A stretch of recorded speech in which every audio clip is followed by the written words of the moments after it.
السلام عليكم ورحمة الله وبركاته. إن الحمد لله نحمده ونستعينه ونستغفره ونعوذ بالله من شرور أنفسنا ومن سيئات أعمالنا. من يهده الله فلا مضل له ومن يضلل فلا هادي له. أشهد أن لا إله إلا الله وحده لا شريك له وأشهد أن محمدا عبده ورسوله صلى الله عليه وعلى آله وصحبه وسلم. يا أيها الذين آمنوا اتقوا الله حق تقاته ولا تموتن إلا وأنتم مسلمون. يا أيها الناس اتقوا ربكم الذي خلقكم من نفس واحدة وخلق منها زوجها وبث منهما رجالا كثيرا ونساء واتقوا الله الذي تساءلون به والأرحام إن الله كان عليكم رقيبا. يا أيها الذين آمنوا اتقوا الله وقولوا قولا سديدا يصلح لكم أعمالكم ويغفر لكم ذنوبكم ومن يطع الله ورسوله فقد فاز فوزا عظيما. أما بعد فإن أصدق الحديث كتاب الله وخير الهدي هدي محمد صلى الله عليه وسلم وشر الأمور محدثاتها فإن كل محدثة بدعة وكل بدعة ضلالة وكل ضلالة في النار. Ma'asyiral ikhwah yang semoga senantiasa dirahmati oleh Allah Subhanahu wa taala. Alhamdulillah, kembali kita dipertemukan oleh Allah Subhanahu wa taala di masjid yang kita cintai ini dan dalam majelis yang insyaallah kita rindukan, majelis ilmu. Majelis yang di sini kita berharap agar Allah Subhanahu wa taala memperbaharui keimanan kita kepadanya. Karena iman itu sudah kodratnya bertambah dan berkurang. Iman itu bukan sesuatu yang akan senantiasa statis seperti itu terus di dalam dada-dada kita, tidak. Iman itu pasti akan tergerus. Nabi SAW bersabda, Innal imana la yakhluqu fi jawfi ahadikum. Sesungguhnya iman itu pasti akan memudar di dada-dada kalian. Iman itu sama seperti energi, pasti akan habis. Ketika kita tidak berupaya memperbaharuinya, habis dia. Terus tergerus sedikit demi sedikit. Makanya Nabi SAW bersabda, Fas'alullah an yujaddidal imana fi qulubikum. Mintalah kepada Allah agar Allah memperbaharui keimanan di hati-hati kalian. Dan di antara sebab terbesar, salah satu bahkan sebab utama iman itu bertambah setelah berdoa kepada Allah, mempelajari Al-Quran. Al-Quran ini memang sumber keimanan. Bukan sumber terbesar dari keimanan kita kepada Allah adalah Al-Quran. Dan memang Al-Quran Allah turunkan sebagai penyubur iman di dada-dada kita. Dan kajian kita ini kita rubah judulnya, kita rubah temanya menjadi kajian tafsir. Dan alhamdulillah Ustaz kita Ustaz Abdullah Ramadan sudah kembali di tengah-tengah kita. Dan di antara kajian beliau kan ada kajian fikih juga di daerah Topogara ini. Jadi supaya tidak ada tema yang berulang, kita pindahkan ke tema lain. Dan di antara sebaik-baik tema ya Al-Quran. Nabi SAW bersabda, khairukum man ta'allama al-Qur'ana wa 'allamah. Orang yang paling baik di antara kalian yang mempelajari Al-Quran dan mengajarkan Al-Quran. Itu sudah sebaik-baik manusia yang mempelajari Al-Quran dan mengajarkan Al-Quran. Jadi Masya Allah, tema yang sangat penting dalam kehidupan kita, mempelajari tafsir Al-Quran.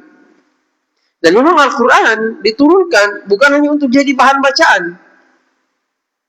Al-Quran diturunkan bukan hanya untuk jadi bahan bacaan, tapi untuk dipelajari, kemudian diamalkan.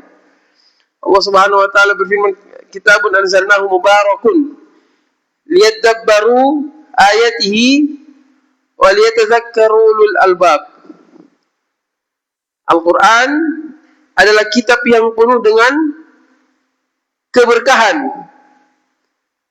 liyadabbaru ayatihi, agar mereka mau mentadabburi ayat-ayatnya.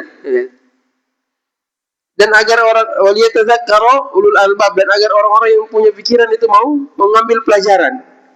Jadi Al-Quran ini diturunkan oleh Allah. Al-Quran ini datang membawa keberkahan yang berlimpah dari Allah.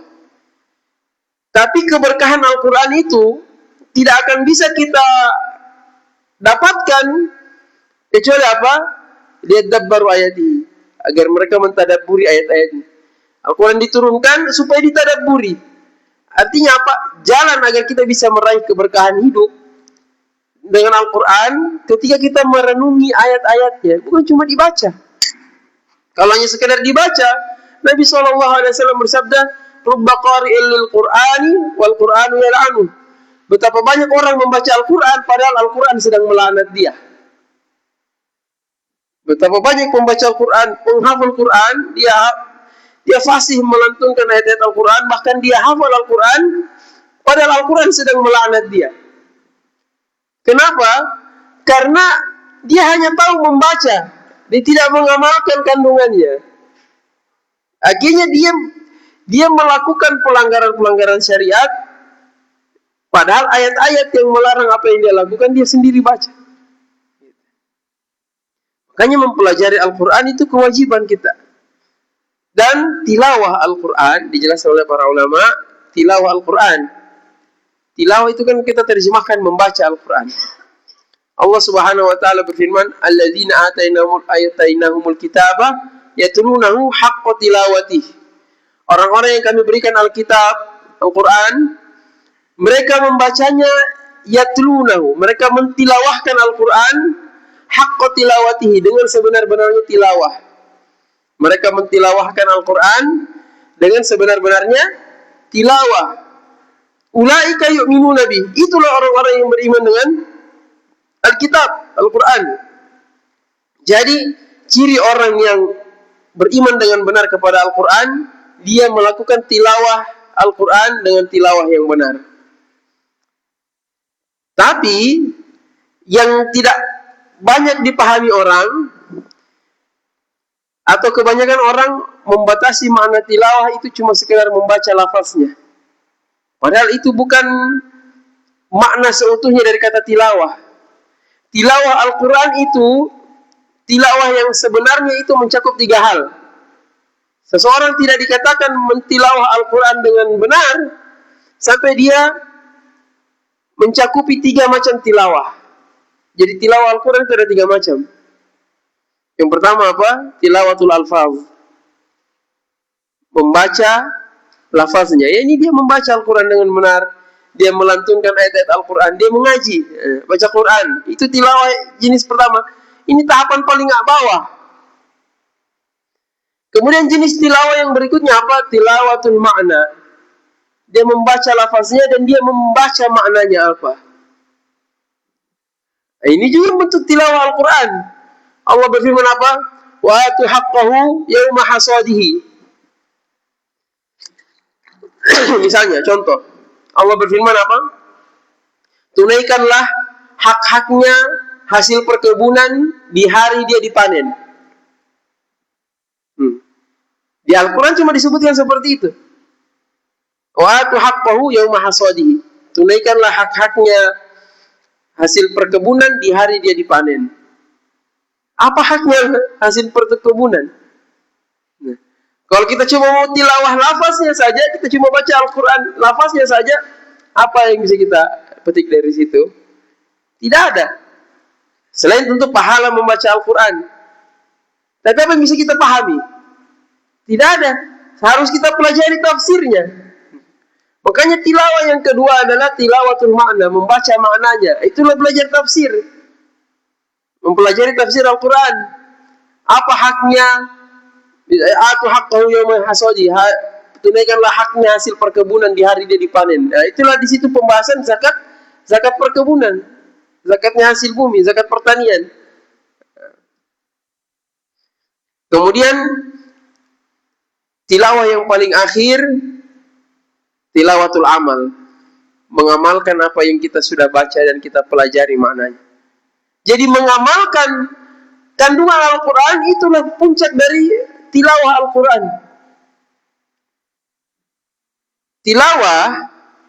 Tilawah, kita artikan kan secara simpelnya, tilawah itu membaca. Padahal diantara makna tilawah itu mengikuti. Mentilawah Al-Quran diantara maknanya yang mengikuti Al-Quran. Berarti apa? Mengamalkan kandungannya.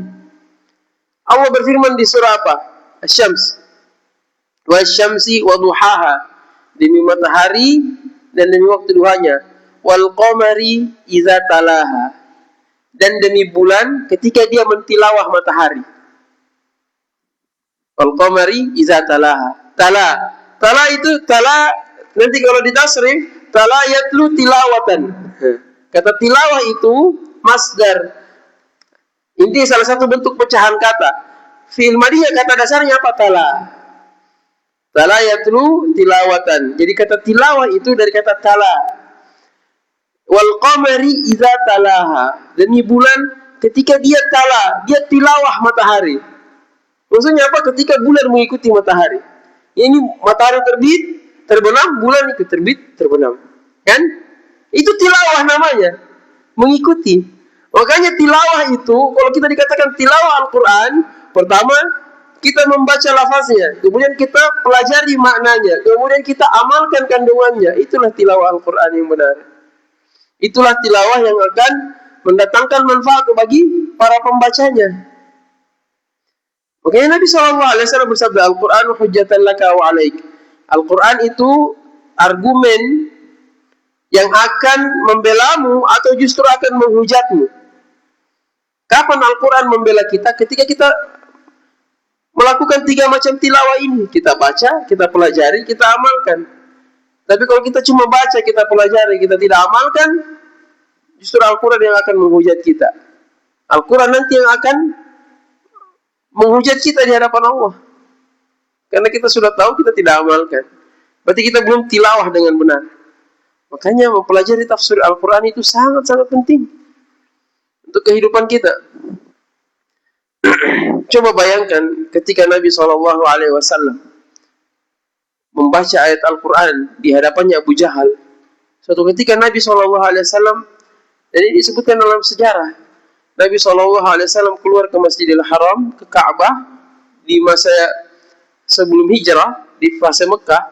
Nabi SAW datang ke Ka'bah, di situ ada Abu Jahal, ada orang beriman, ada orang kafir ngumpul di situ, di Ka'bah. Nabi SAW membacakan kepada manusia yang ada di situ surah An-Najm. Surah An-Najm. Semua orang yang mendengarkan bacaan Nabi di Ka'bah waktu itu hanyut dengan bacaan Nabi. Termasuk Abu Jahal. Terhanyut dengan indahnya surah An-Najm. Nabi baca sampai habis. Apa akhir dari surah An-Najm? Fasjudu lillahi wa'budu. Bersujudlah kepada Allah dan sembahlah dia. Perintah untuk sujud. Semua orang yang mendengarkan bacaan Nabi di waktu itu termasuk Abu Jahal. Sujud. Tidak sadar. Hati mereka hanyut. Mereka semua sujud. Hanyut dengan bacaan Nabi SAW.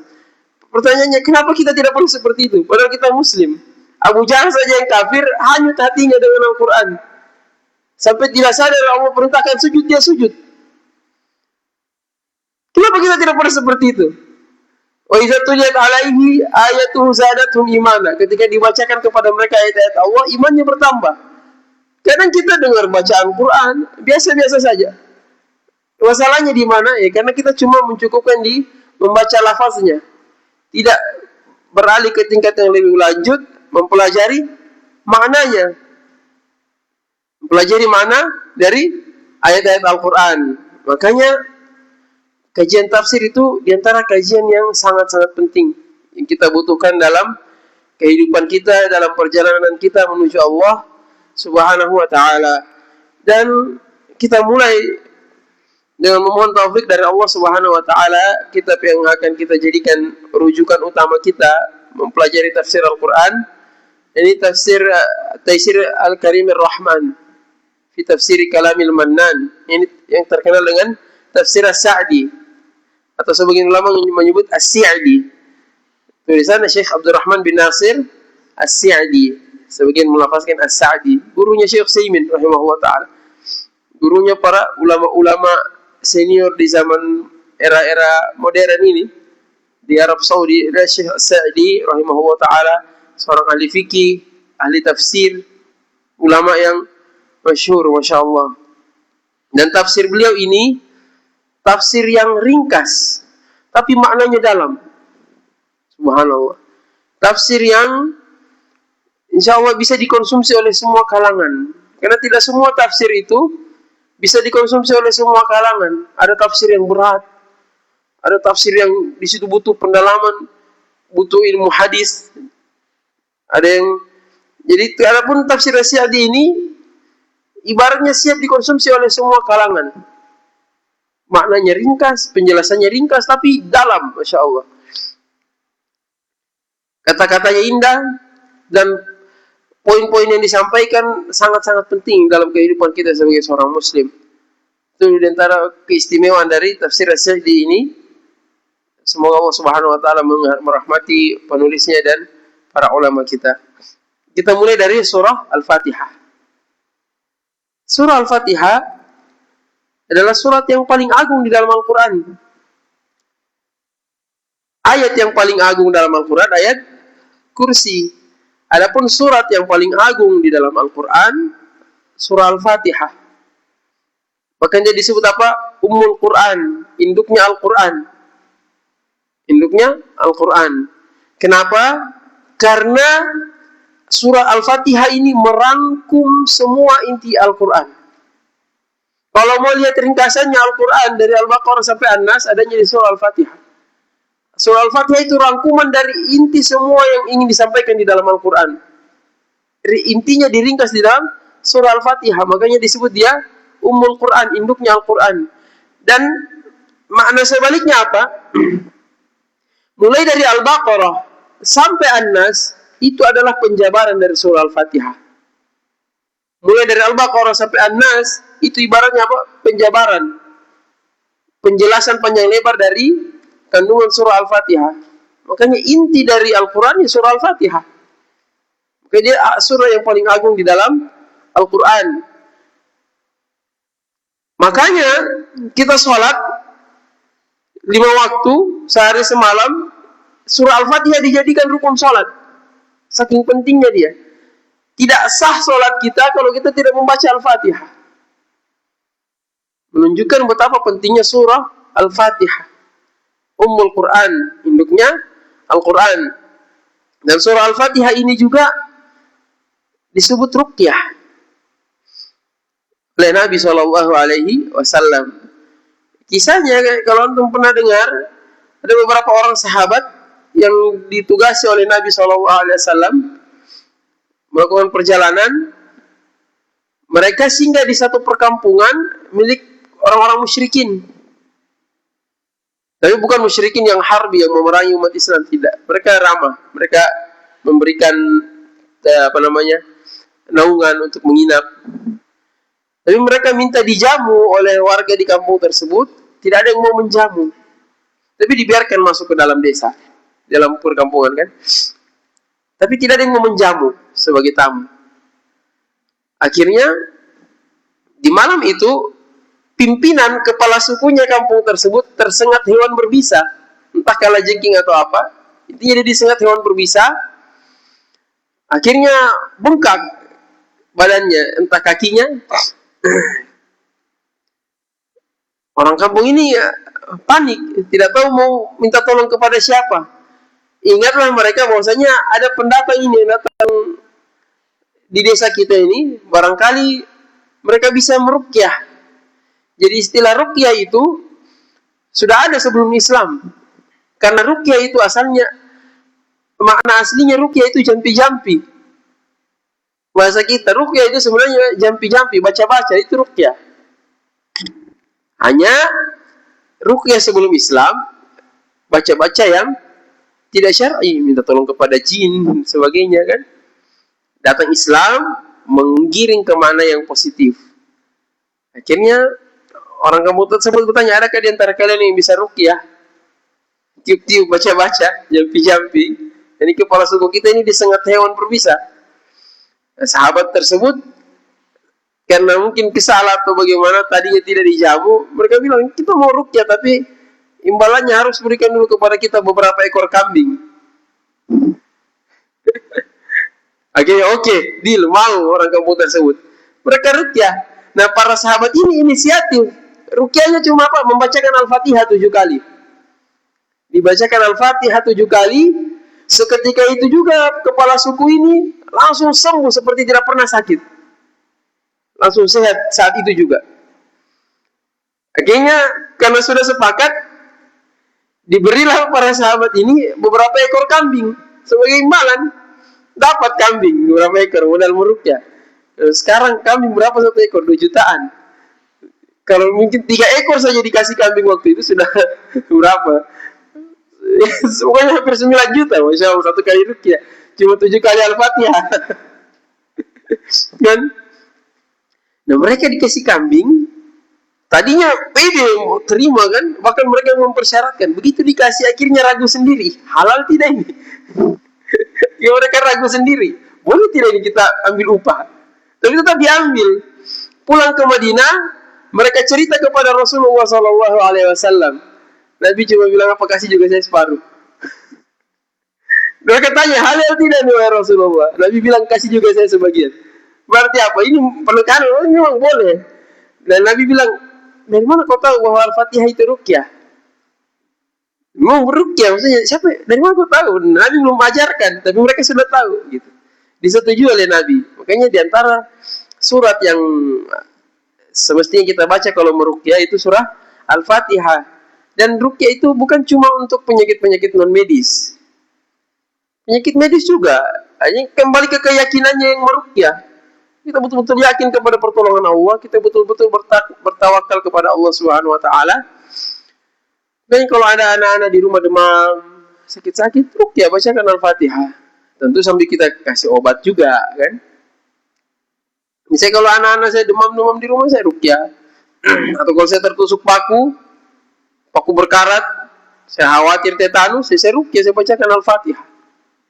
Alhamdulillah. Ini beberapa kali saya alami dan alhamdulillah tidak tetanus. Padahal beberapa kali ditusuk paku berkarat. Ya. Ini semua kembali kepada pertolongan Allah Subhanahu Wa Taala. Sebabnya ya seberapa bertawakal kita kepada Allah Subhanahu Wa Taala. Intinya surah Al-Fatihah surah yang sangat agung yang punya banyak keutamaan yang disebutkan dalam hadis-hadis Nabi Sallallahu Alaihi Wasallam. Kita mulai firman Allah Subhanahu Wa Taala. A'udzu billahi minasyaitonir rajim. Bismillahirrahmanirrahim. Surah Al-Fatihah. Satu ada yang mau baca? Satu orang. Reza baca. Surah Al-Fatihah baca dulu. Baru kita baca tafsirnya. Ayo Reza baca dulu Reza.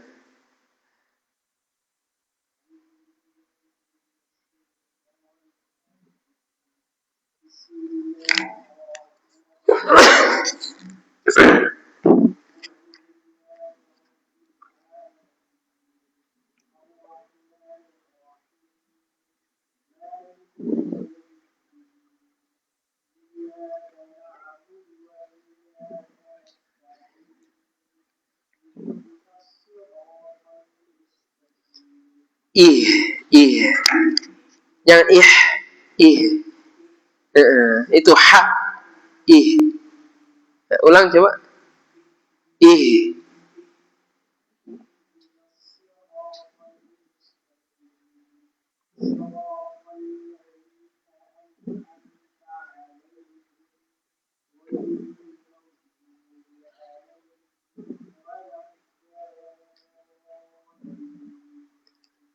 Masya Allah, barakallahu fiik, jazakumullah khair. Kita baca tafsirnya. Bismillahirrahmanirrahim. Ini khilaf kalangan ulama ini. Apakah kata? Jadi para ulama itu berselisih pendapat. Mereka semua sepakat surah Al-Fatihah itu 7 ayat. Tapi apakah Bismillahirrahmanirrahim masuk? Atau Bismillahirrahmanirrahim ini ayat yang terpisah dari surah Al-Fatihah, gitu. Ini ada perselisihan pendapat. Ada sebagian ulama mengatakan surah Al-Fatihah itu dimulai dari Alhamdulillahirrabbilalamin. Adapun Bismillahirrahmanirrahim itu ayat yang berdiri sendiri. Jadi Bismillahirrahmanirrahim di setiap awal surat di dalam Al-Quran 114 surat itu didahului surah Al-Fatihah didahului dengan Bismillahirrahmanirrahim kecuali surah At-Taubah. Tapi para ulama yang berpendapat demikian menyebutkan bahwa Bismillahirrahmanirrahim itu ayat yang berdiri sendiri di setiap awal-awal surah. Dia bukan bagian dari surah tersebut. Dan ada yang sebagian ulama menyebutkan kecuali di surah Al-Fatihah. Dia bagian dari surah Al-Fatihah. Jadi yang menghitung, yang menjadikan Bismillahirrahmanirrahim, yang berpendapat Bismillahirrahmanirrahim ini ayat dari surah Al-Fatihah, jadi mereka menghitungnya Bismillahirrahmanirrahim ayat pertama, Alhamdulillahirrabbilalamin ayat kedua dan seterusnya. Kemudian nanti di Shiratal ladzina an'amta 'alaihim ghairil maghdubi 'alaihim waladdallin disatukan jadi satu ayat. Ada nanti yang membagi jadi dua ketika mereka mengatakan surah Al-Fatihah itu dimulai dari Alhamdulillahi Rabbil Alamin.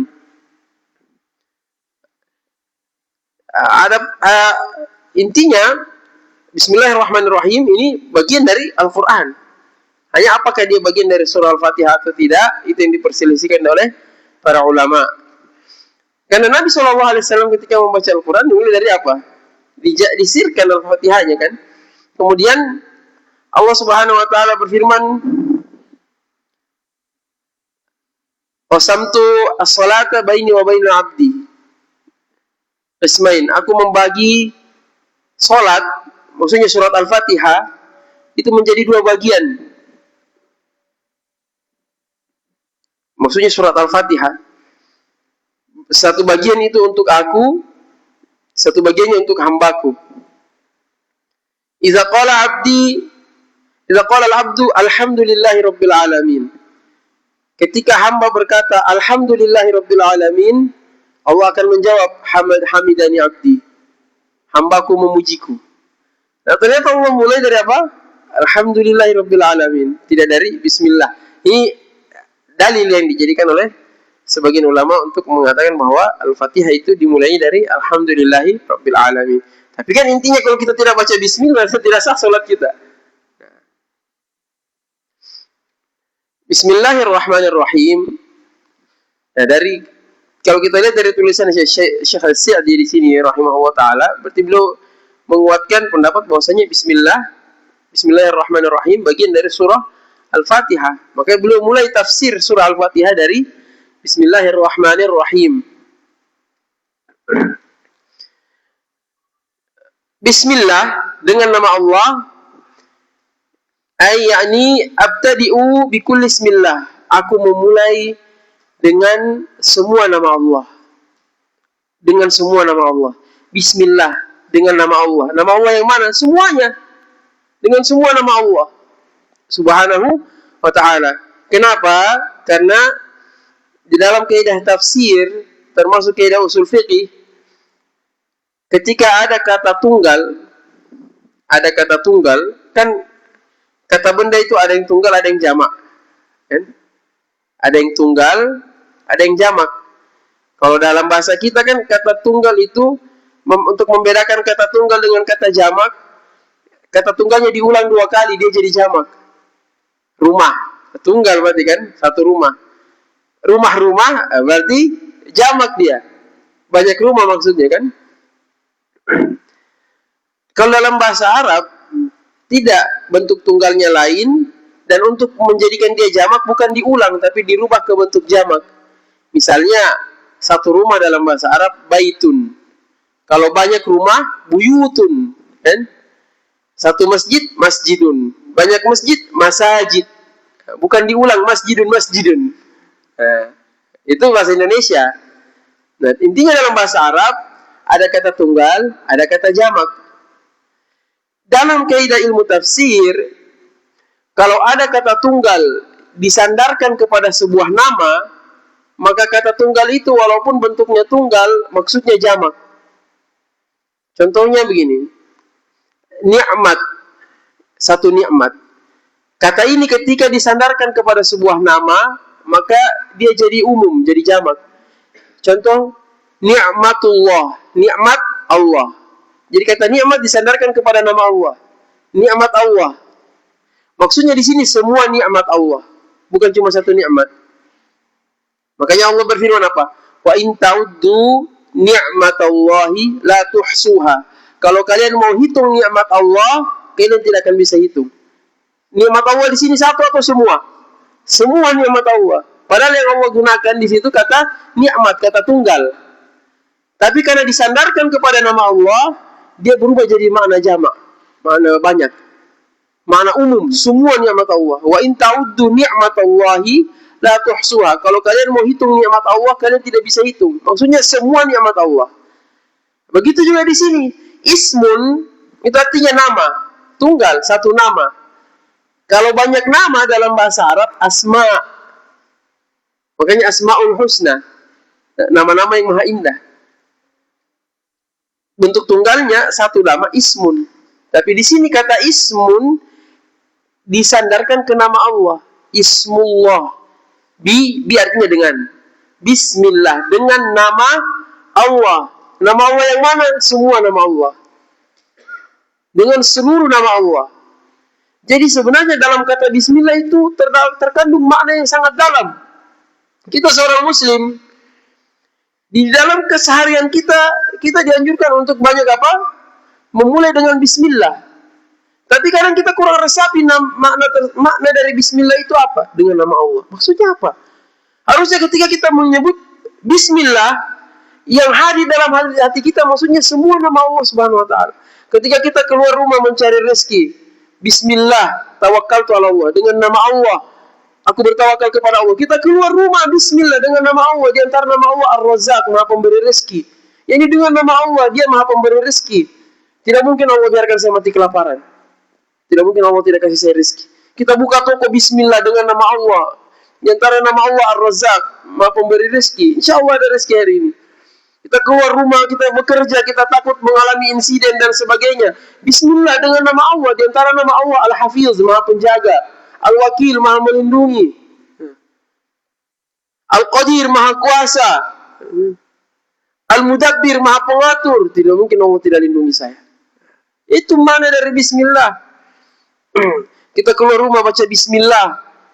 Kita mengkhawatirkan anak istri kita di rumah kita tinggalkan. Dengan nama Allah. Di antara nama Allah Al-Hafiz, maha penjaga. Kita bismillah. Terkandung dari bismillah itu harapan kita diberi rezeki, harapan kita untuk dijaga, harapan kita agar keluarga kita yang kita tinggalkan dijaga oleh Allah. Luas makna dari bismillah itu. Ternyata bismillah ini tidak sesederhana dengan nama Allah itu saja, tidak. Dengan semua nama Allah.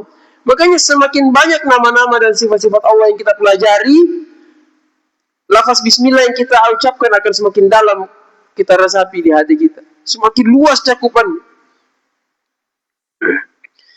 Dengan nama Allah, bismillah, dengan nama Allah, di antara nama Allah Al-Qawi, Allah maha kuat. Apa yang semua takutkan?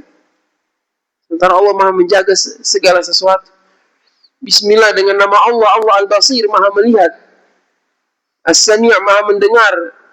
Apapun kesulitan hidup saya, tidak mungkin Allah tidak tolong. Ketika kita betul-betul bersandar kepadanya. Bismillah, dengan nama Allah, di antara nama Allah An-Nasir, maha penolong. Ya. Jadi itu makna yang harus kita resapi ketika kita menyebut kata bismillah dengan nama Allah. Maksudnya dengan semua nama Allah.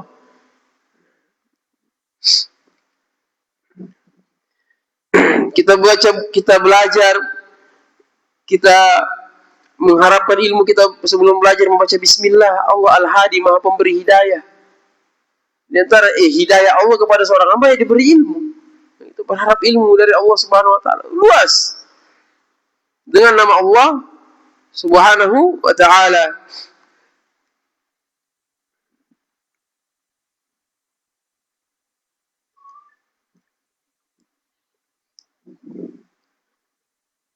Allah, jadi nama Allah, nama lafzul jalalah, nama Allah.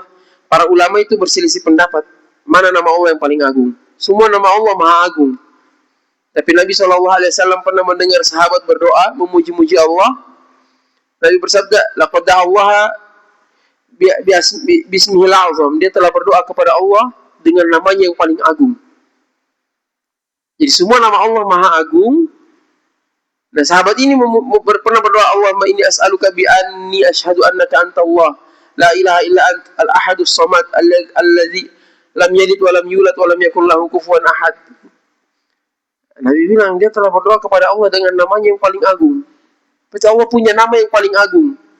Nah, karena sahabat ini menyebutkan beberapa nama dalam lafaz doanya, bukan satu nama saja, akhirnya para ulama berselisih pendapat lagi. Mana yang dimaksud Nabi nama Allah yang paling agung itu? Ada yang menyebutkan di antaranya Ibnu Qayyim Al-Hayyul Qayyum, itu nama Allah yang paling agung.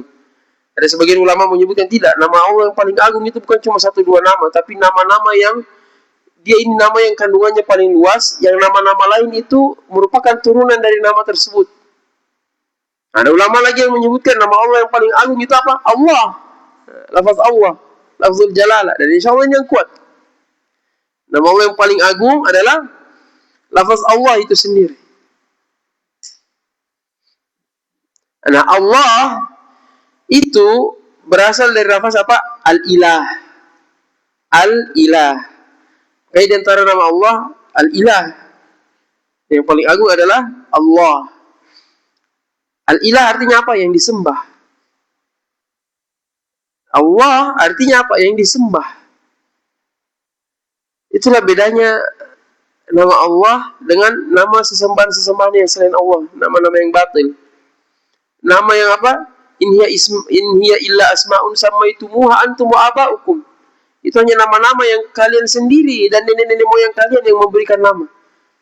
Makanya apa? Maknanya? Apa maknanya? Dangkal. Coba lihat nama-nama berhala yang disembah, nama-nama sesembahan-sesembahan selain Allah. Nama-nama yang tidak ada maknanya. Adapun Allah, kenapa kenapa Allah bernama dengan lafaz tersebut Allah? Karena Allah itu artinya yang disembah. Allah dialah yang disembah. Makanya namanya adalah Allah. Allah itu dalam bahasa Arab berkata Al-Ilah, yang artinya apa? Yang disembah. Wa huwal ma'luhul ma'bud, dan dialah yang disembah dan diibadahi. Al-mustahiqu li ifradihi bil ibadah, yang satu-satunya berhak untuk diesakan dalam ibadah. Allah artinya yang disembah satu-satunya, dan Allah Maha Esa. Kalau dia yang disembah, berarti selainnya bukan yang disembah. Kalau dia adalah Allah yang diibadahi, berarti yang selain Allah tidak boleh diibadahi. Itu makna keesaan. Dialah satu-satunya dalam makna tersebut. Paham? Kalau kita bicara asma wa sifat, itu bahasa dan logikanya itu di atas pembahasan tauhid uluhiyah. Itu yang perlu kita sedikit garis bawahi. Kalau tauhid uluhiyah itu agak dia pembahasannya lebih sederhana daripada tauhid asma wa sifat.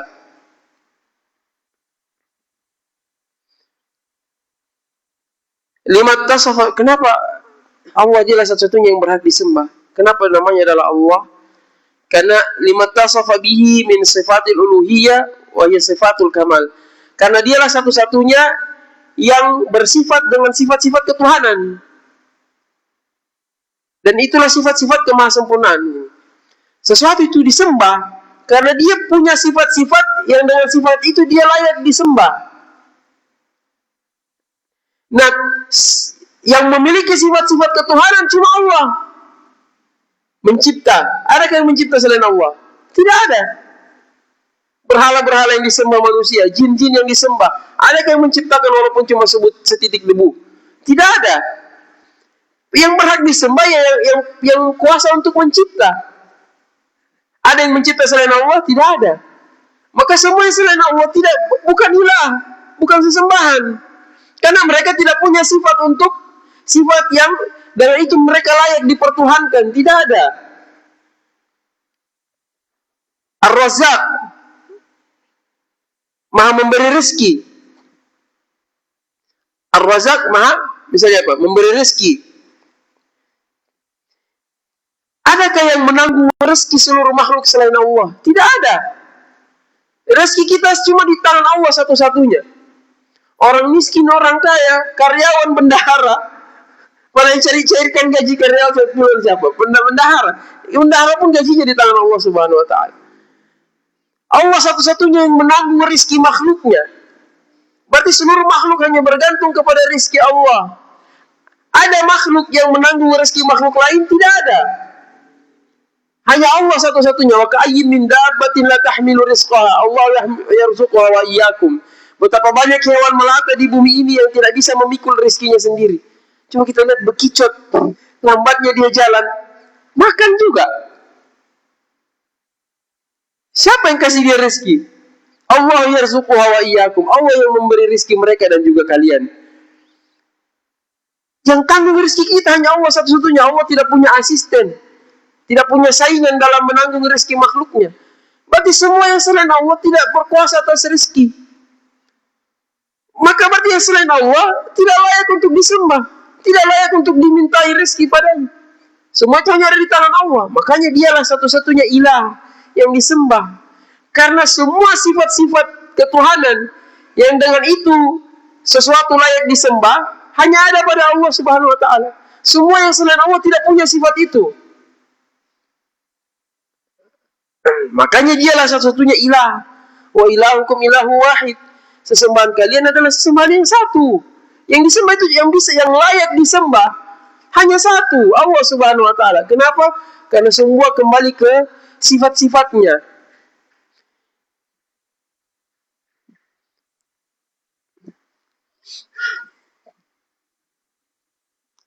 Bisa dipahami ini? Bisa dipahami?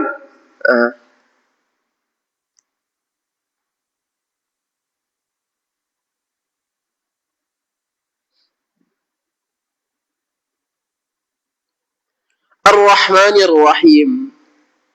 Antara sifat-sifat Allah yang khas, yang hanya milik Allah Subhanahu wa taala, Ar-Rahman Ar-Rahim. Dengan nama Allah yang Maha Rahman dan Maha Rahim. Apa bedanya Ar-Rahman dan Ar-Rahim? Apa bedanya Ar-Rahman dan Ar-Rahim? Kalau kita ditanya orang awam, apa bedanya Ar-Rahman Ar-Rahim? Kalau Ar-Rahman yang Maha Pengasih, Ar-Rahim Maha Penyayang. Ini apa bedanya? Itu cuma permainan kata-kata saja. Apa bedanya Ar-Rahman dan Ar-Rahim? Sudah berapa tahun kita jadi orang Islam? Siapa yang bisa bedakan apa bedanya Ar-Rahman dan Ar-Rahim? Ya. Kalau maknanya sama, tidak mungkin beda kosakatanya. Di dalam bahasa Arab, para ulama menyebutkan tidak ada dua kata yang 100% sinonim, sama persis, tidak ada. Ya kayak bahasa Indonesia, timba, gayung, itu saja. Ya? Dalam bahasa Arab tidak ada dua kosakata yang 100% sama maknanya, tidak ada. Pasti ada bedanya walaupun sedikit. Itu indahnya bahasa Arab. Nah, apa bedanya Ar-Rahman dan Ar-Rahim? Sudah berapa tahun kita jadi orang Islam, apa bedanya? Kita cuma bisa bilang bedanya Maha Pengasih, Maha Penyayang, itu bahasa Indonesia. Tapi apa maknanya? Apa maknanya Ar-Rahman? Apa maknanya Ar-Rahim? Antum simak baik-baik. Ini butuh fokus. Ar-Rahman itu sifat zatiyah. Ar-Rahman itu sifat zatiyah Allah Subhanahu wa taala. Yani Ar-Rahman itu menginformasikan tentang zat Allah Subhanahu wa taala. Tentang apa yang ada pada Allah. Beda kalau jadi sifat Allah itu ada zatiyah, ada fi'liyah. Ada zatiyah, ada fi'liyah. Kalau sifat zatiyah itu sifat-sifat Allah atau nama-nama Allah yang menginformasikan tentang zat Allah Subhanahu wa taala. Kalau sifat fi'liyah itu nama dan sifat Allah yang menjelaskan tentang bagaimana Allah berbuat kepada makhluknya. Jadi kalau sifat fi'liyah itu sifat-sifat yang di situ ada makna perbuatan Allah. Tapi kalau sifat zatiyah itu sifat-sifat yang di situ menjelaskan tentang zatnya Allah Subhanahu wa taala. Contoh bedanya sifat zatiyah dan sifat fi'liyah. Kalau sifat zatiyah di situ tidak ada makna perbuatan. Memang menginformasikan tentang zat Allah. Contoh sifat zatiyah Allah Al-Hayyu, Allah Maha Hidup. Ini ada keterkaitannya dengan makhluk? Secara makna tidak. Ini informasi tentang Allah. Allah itu hidup. Kalau sifat fi'liyah yang di situ ada perbuatan, Allah Al-Qayyum. Al-Qayyum apa? Allah yang menegakkan seluruh makhluk. Nah, di situ ada kandungan perbuatan. Kalau Allah yang menegakkan makhluknya, berarti Allah memberi rezeki, Allah menciptakan, Allah mentakdirkan perjalanan hidup makhluk, Allah menolong yang susah, Allah menyembuhkan yang sakit. Itulah bentuk Allah menegakkan seluruh makhluknya. Kalau sifat zatiyah, di situ tidak ada makna perbuatan. Allah maha hidup. Allah as-sami', maha mendengar. Allah al-basir, maha melihat. Ini informasi tentang zatnya Allah. Bukan tentang bagaimana Allah berbuat kepada makhluk. Bisa dipahami beda itu ini? Atau rasa bagaimana? Paham?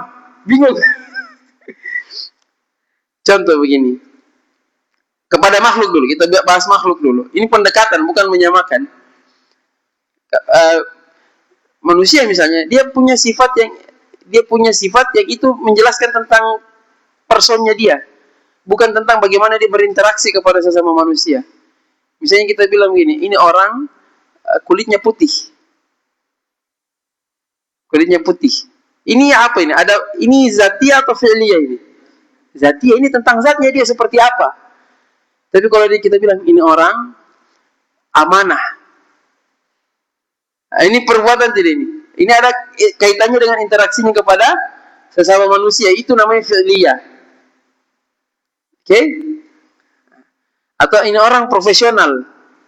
Atau ini orang dermawan. Ini fi'liyah atau zati ini? Dermawan. Ini berarti dia rajin bagi-bagi kepada sesama.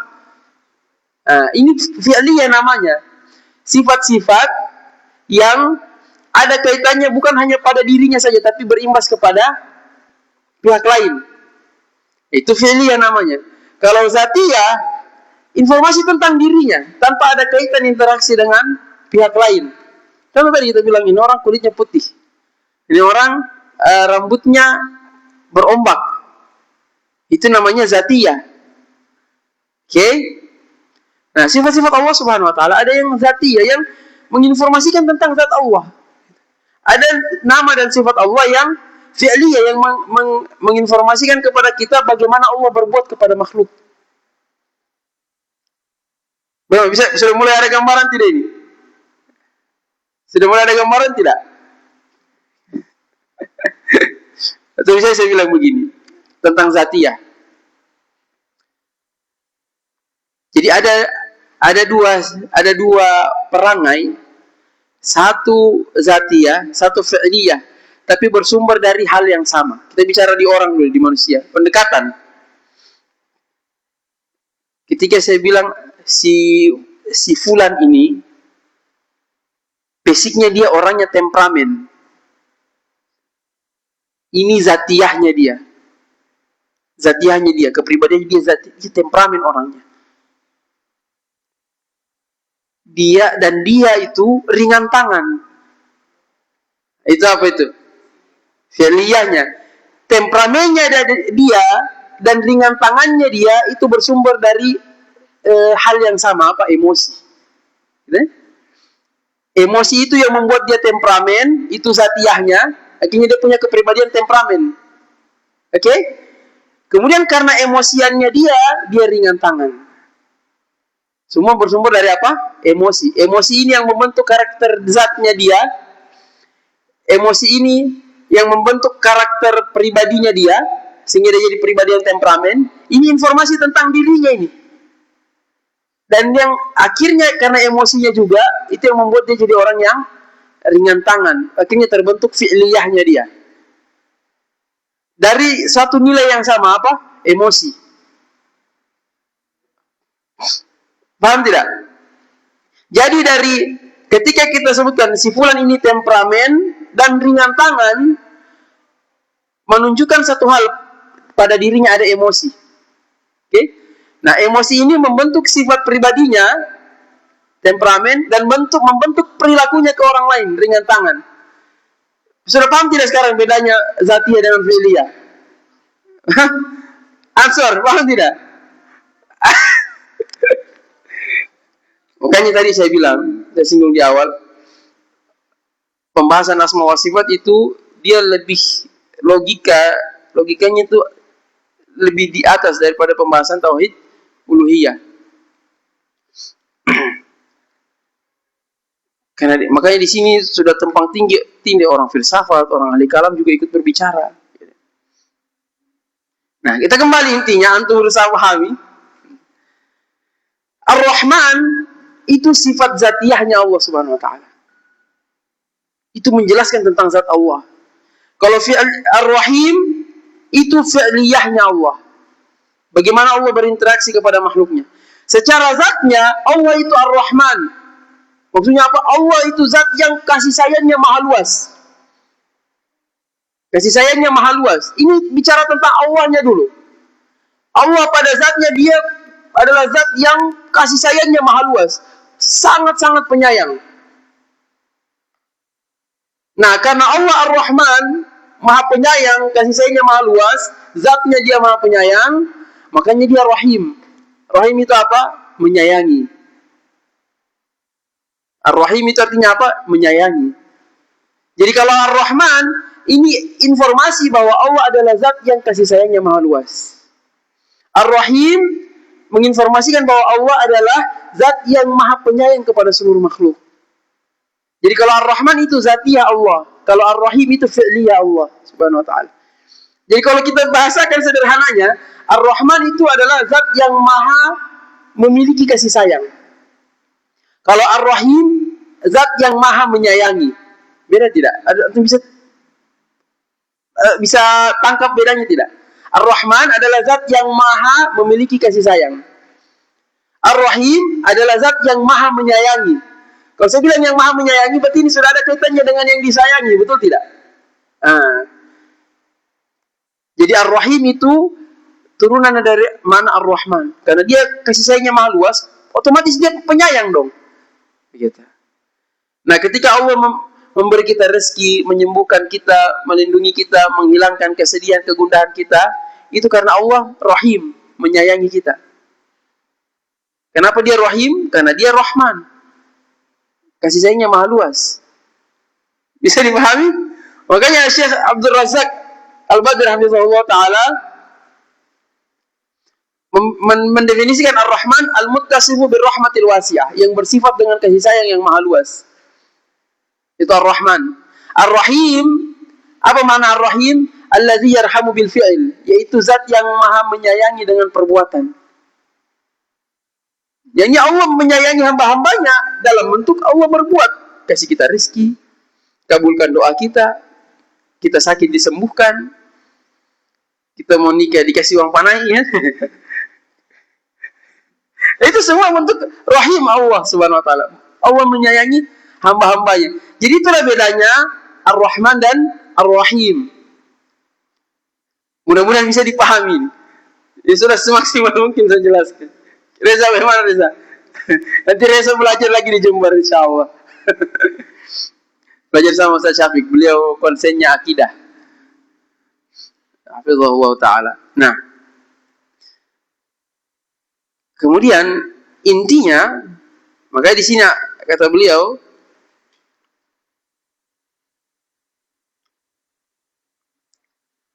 Ar-Rahmanir Rahim, Ar-Rahman Ar-Rahim, ismani dallani ala annahu ta'ala dzur rahmatil wasi'atil 'azimatil lati wasi'at kulla syai'. Adalah dua nama Allah yang menunjukkan bahwa Allah Subhanahu wa taala pemilik kasih sayang yang maha luas, yang maha agung, yang kasih sayangnya itu mencakup segala sesuatu. Wa ammat kulla hayyin, dan kasih sayang Allah itu ammat, menyeluruh, mengcover, mencakupi seluruh yang hidup. Wa katabaha lil muttaqina al muttabi'ina li anbiya'ihi wa rusulihi, dan Allah menetapkan rahmatnya yang lebih khusus lagi untuk orang-orang yang bertakwa, yang mengikuti para nabinya dan para rasulnya. Fahaulai lahumur rahmatul mutlaqah, maka orang-orang yang bertakwa itu mendapatkan porsi kasih sayang Allah yang mutlak, yang sempurna, yang tidak, bukan rahmat yang parsial, yang sebagian. Ada kayak orang yang dapat rahmat Allah sebagian saja, tidak seutuhnya? Ada. Orang kafir. Orang kafir kalau Allah tidak sayang mereka tidak akan makan. Orang kafir kalau Allah tidak sayang mereka tidak akan bisa mencapai pencapaian mereka hari ini, teknologi dan sebagainya. Kalau orang kafir kalau Allah tidak sayang mereka, Allah tidak akan biarkan mereka apa? Bisa menemukan penemuan-penemuan, kemajuan-kemajuan. Itu semua karena Allah sayang mereka. Tapi kasih sayang Allah kepada mereka itu parsial, tidak utuh. Akhirnya Allah cuma membagikan jatah kasih sayang yang sifatnya dunia. Tapi kasih sayang yang utuh, yang sempurna, hanya Allah berikan kepada orang-orang yang bertakwa. Itulah ar-rahmatul mutlaqah, rahmat yang mutlak. Rahmat yang mutlak yang tidak separuh-separuh Allah kasih. Akhirnya mereka bahagia dari semua aspek di dunia. Dunia dan jiwa dan raganya bahagia. Orang kafir, orang-orang durhaka, raganya bahagia tapi hatinya sengsara. Coba lihat orang yang kecanduan misalnya narkoba, atau yang kecanduan tempat hiburan malam. Nanti di sana mereka bahagia. Habis uangnya, pulang di rumah stres lagi. Itu tidak. Okay? Mereka cuma Allah kasihkan jatah kasih sayang yang sifatnya raga. Jiwanya, batinnya tidak tetap sengsara. Orang yang Allah berikan kebahagiaan jiwa dan raganya itu hanyalah orang-orang yang bertakwa. Seperti apapun kondisi dunia yang Allah berikan kepada mereka, mereka akan bahagia. Dan bahagia itu bukan berarti tidak pernah susah. Orang yang bahagia itu orang yang susah dan senangnya dia di atas ketakwaan. Allah bimbing dia. Kalau hanya merasakan sedih, kalau kita mau bikin standar bahagia itu tidak pernah susah, tidak ada orang bahagia. Karena orang kafir, orang mukmin, orang kaya, orang miskin pasti pernah susah. Mungkin kita lihat orang-orang yang naik mobil mewah itu hidupnya leha-leha, padahal hatinya sengsara. Tapi orang yang benar-benar bahagia seutuhnya adalah orang-orang yang bertakwa kepada Allah Subhanahu wa ta'ala. Nah, sebagai gambaran, sudah azan. Itu kita lanjut habis Isya. Jadi, kita cukupkan dulu di sini. Sallallahu alaihi wasallam wa baraka ala nabiyina Muhammadin. Akhiru da'wana alhamdulillahi rabbil alamin.